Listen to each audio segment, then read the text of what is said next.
In the book of ancient tales my father gave me, there was one story that I never can forget.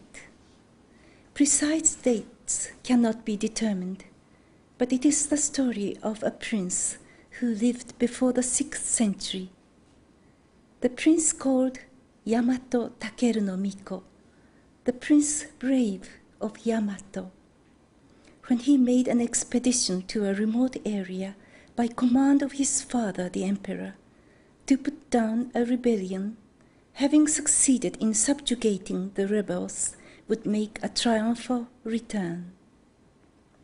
But his emperor father, as if he felt threatened by the power of his son, would then command him to go forth on yet another mission without giving him the slightest rest or respite. His heart wrapped round with sadness, the prince set out once more on what was to be his last campaign of putting down rebellion. On the way, the sea grew rough, and the prince's boat could not go forward. Then his consort, Princess Oto Tachibana, who was accompanying him, declared that she herself would go into the sea to appease the wrath of the god of the sea crossing. She wanted the prince to be able to carry out his mission successfully and return with his report. With that, she cast herself into the stormy waters, which immediately grew calm, and the prince's boat was able to sail on to his appointed destination. At that time, Oto Tachibana sang a lovely parting poem. 実さし相模の小野に燃ゆる日の穂中に立ちて問いし君はも。実さし相模の小野に燃ゆる日の穂中に立ちて問いし君はも。Sometime before this, while Takeru and Oto Tachibana were crossing a withered plain, their enemy devised a cruel stratagem of setting fire to the grass, leaving them engulfed in raging flames, fleeing this way and that in peril of their lives. Oto Tachibana's poem, meaning, You, my Lord, who at that time, in the middle of the raging fires, showed such thought for my safety, was composed in a spirit of gratitude for the tender solicitude shown towards her by the prince in his own hour of gravest danger. Even before this, I already knew a few sad sacrifice stories. However, the victim in this story was somewhat different.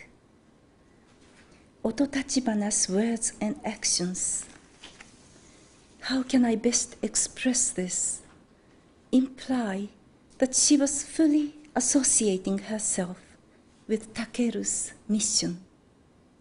Somewhere one senses influence of firm, conscious will.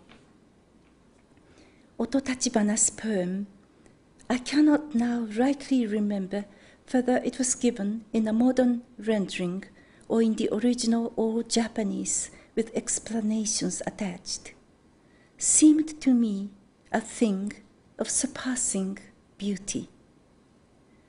In this poem, she made as she faced the cruel fate of sacrificial victim, taken on moreover by her own self, she no doubt sang the moment of her life which she remembered as overflowing with the greatest love and gratitude.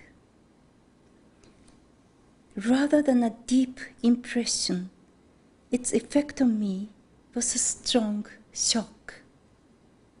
Although I could not put it into precise words, somewhere inside of me I got the perception that love and sacrifice were not simply very close, but rather were inseparable two facets of one self-same thing. It was for me a strange experience.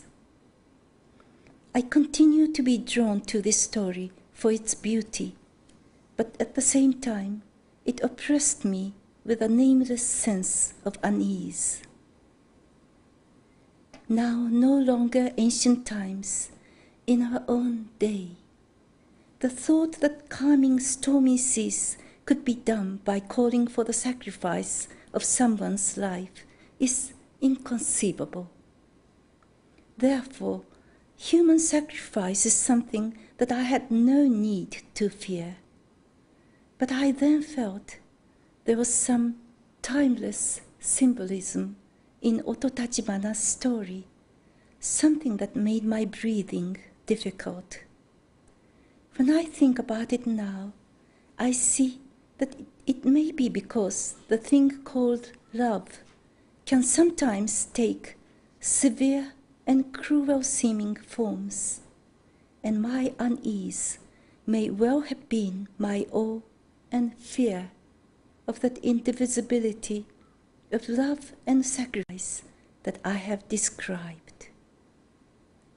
Because I was still just a child, I felt everything in only a vague and confused way, and this sense of choking that I could not understand ran together with the image from the story of sinking under water, and I remember being perturbed by this old tale for quite some time.